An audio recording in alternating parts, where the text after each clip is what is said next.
Assalamualaikum warahmatullahi wabarakatuh. Di video kali ini saya akan menjelaskan tentang definisi dari konstruk psikologi serta apa saja jenis-jenisnya. Nah, kita mulai dari pengantar dulu ya. Jadi kalau kita kaji kembali definisi dari psikologi, yaitu ilmu yang mempelajari perilaku dan proses mental. Nah, perilaku itu mungkin bisa kita amati, tapi proses mental itu adalah sesuatu yang abstrak, yang tidak bisa kita lihat dengan kasat mata gitu. Nah, sementara psikologi sebagai suatu ilmu itu harus bisa dibuktikan. Supaya harus bisa dibuktikan, berarti harus ada yang diukur. Kita meyakini bahwa individu itu berbeda. Kita yakin bahwa kecerdasan orang itu berbeda. Tapi bagaimana cara mengukurnya? Nah, itulah yang menjadi PR oleh psikologi. Nah, psikologi akhirnya bisa diterima sebagai ilmu karena sudah ada metode-metode untuk mengukur hal-hal yang abstrak tersebut. Nah, dalam psikologi, konsep kajian dari psikologi itu sendiri dalam hal pengukuran itu disebut sebagai konstruk. Sementara kalau dalam hal statistikanya disebut sebagai variabel. Jadi istilah konstruk dan variabel itu hampir sama. Tapi kalau konstruk biasanya digunakan dalam hal pengukuran, sementara variabel dalam hal statistikanya. Jadi kalau ada hubungan antara kecerdasan dengan prestasi belajar, nah itu kita ngomongnya variabel. Tapi bagaimana kecerdasan itu diukur? Nah, kita membicarakan tentang konstruk. Nah, konstruk ini diukur berdasarkan teori-teori tertentu. Nah, sekarang kita akan masuk ke konstruk psikologi itu sendiri. Konstruk itu adalah konsep buatan. Kita yakin bahwa tiap individu itu berbeda. Kita yakin bahwa tiap orang itu memiliki kecerdasan yang berbeda-beda. Nah, tapi bagaimana kita bisa mendefinisikan kecerdasan yang berbeda-beda? Nah, kita rumuskan suatu konsep mengenai intelijensi. Nah, dengan konsep intelijensi kita bisa ukur itu kecerdasan, kita bisa ukur itu kemampuan penalaran. Nah, kemudian ciri yang kedua, tidak dapat diamati secara langsung. Nah, konstruk itu abstrak sampai akhirnya diturunkan menjadi indikator-indikator keperilakuan sehingga bisa diukur. Yang ketiga, konstruk itu selalu mengalami perkembangan karena tadi adalah konsep buatan, jadi selalu berkembang. Seperti intelijensi. Intelijensi itu teorinya selalu berkembang. Dari mulai zamannya Spearman sampai yang terbaru adalah Kettlehorn-Carroll gitu ya. Teori CHC itu selalu berkembang. Konsep tentang intelijensi itu selalu berubah-ubah. Nah, pengukurannya pun mengikuti dari konsep yang ada gitu.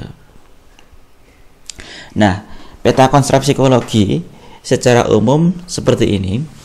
Ada dua jenis. Yang pertama adalah maximal performance atau kognitif, dan yang kedua adalah typical performance atau non-kognitif. Nah, dalam maximal performance kita berarti sedang menilai kemampuan. Karena kita menilai kemampuan, dalam pengukurannya biasanya ada jawaban benar atau salah. Sementara pada typical performance kita tidak mengukur kemampuan. Jadi ketika kita menyajikan alat ukur non-kognitif ini, biasanya tidak ada jawaban benar atau salah. Semua jawaban dianggap benar asalkan sesuai dengan diri dari subjek atau testi. Nah, maximal performance atau tes kognitif sendiri dibagi menjadi dua, yaitu potensial dan aktual. Tes potensial itu berarti ya apa yang kemungkinan ada dalam diri seseorang. Contohnya tes potensi akademik, tes intelijensi, tes IQ itu adalah tes-tes potensial yang menunjukkan potensi kemampuan akademik seseorang. Nah, itu namanya potensi, tapi belum tentu muncul secara nyata. Nah, yang muncul secara nyata saat ini adalah tes aktual. Tes aktual itu adalah tes, contohnya tes prestasi, tes ujian nasional, itu adalah tes aktual. Jadi menguji pengetahuan atau kemampuan aktual saat ini. Nah, untuk non kognitif ada berbagai jenis, ada skala sikap, minat, trait itu ya. Sikap itu mengukur setuju tidak setuju, suka tidak suka gitu ya. Kemudian minat mengukur minat seseorang misalkan terhadap suatu pekerjaan tertentu gitu. Kemudian ada trait mengukur kepribadian seseorang gitu. Nah, itu adalah domainnya non kognitif. Nah, itu konstruk psikologi ditinjau dari atribut kemampuan atau bukan kemampuan. Nah, sekarang kita akan melihat jenis-jenis konstruk berdasarkan arahnya. Nah, ada 3, linear, bipolar, dan ortogonal. Nah, sekarang kita masuk ke yang pertama, linear. Konstruk linear itu artinya mengukur suatu konstruk secara satu arah. Contohnya nih, kepuasan hidup, komitmen kerja, motivasi belajar, itu ya. Itu hanya mengukur satu arah. Jadi setiap item yang ada di situ hanya mengukur satu arah. Kepuasan hidup itu mengukur satu arah. Nah, nanti item itu bisa favorable, bisa unfavorable.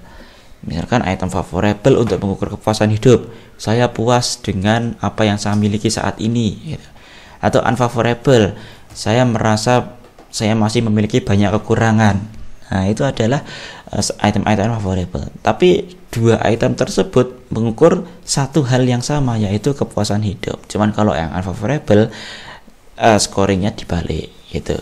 Nah, nanti dalam konstruk linear, interpretasi skornya itu kita bisa mengklasifikasikan dia masuk kelompok kepuasan hidupnya tinggi atau sedang atau rendah gitu. Nah, yang kedua adalah konstruk bipolar. Nah, ini biasanya mengungkap 2 aspek yang berlawanan. Contohnya kalau di tes MBTI itu ada introvert, extrovert, sensing, intuition, thinking, feeling gitu ya. Jadi besarnya satu konstruk itu sama dengan kecilnya konstruk yang berlawanan tersebut.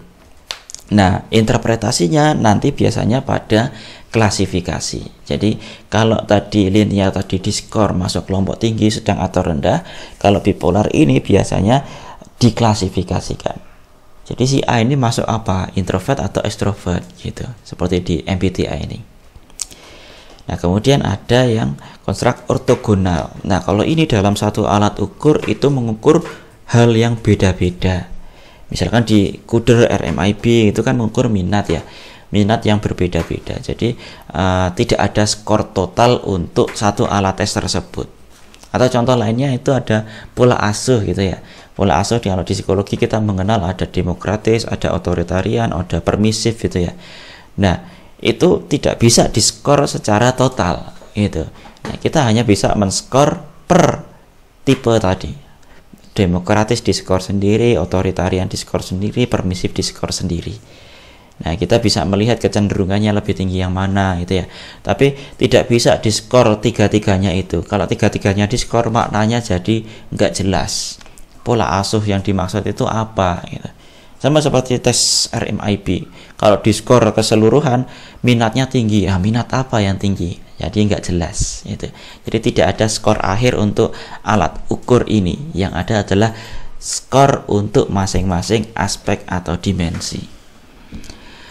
Nah, kemudian ditinjau dari dimensinya. Ada unidimensi dan multidimensi. Konstruk unidimensi itu antar aspek atau antar butir itu memiliki korelasi yang tinggi. Sementara kalau multidimensi korelasinya rendah.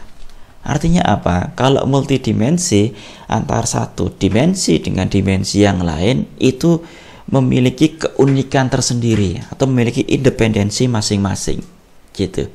Contohnya subjective well-being. Subjective well-being itu adalah konstruk yang multidimensi.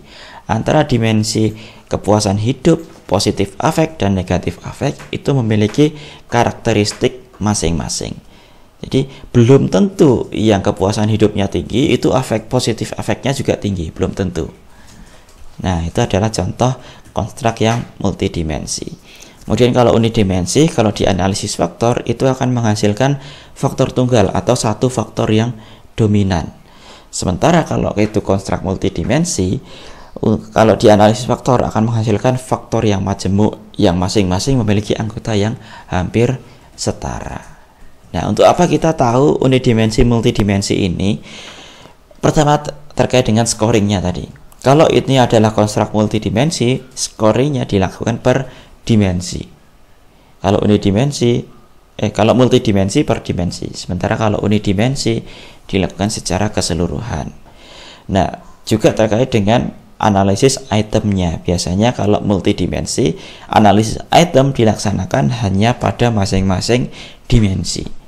Begitu juga estimasi reliabilitasnya. Meskipun nanti bisa dilakukan estimasi reliabilitas komposit gitu ya. Sedangkan kalau unidimensi dilakukan pada keseluruhan item. Nah, seperti itu jenis-jenis konstruk psikologi. Semoga ini bermanfaat. Assalamualaikum warahmatullahi wabarakatuh.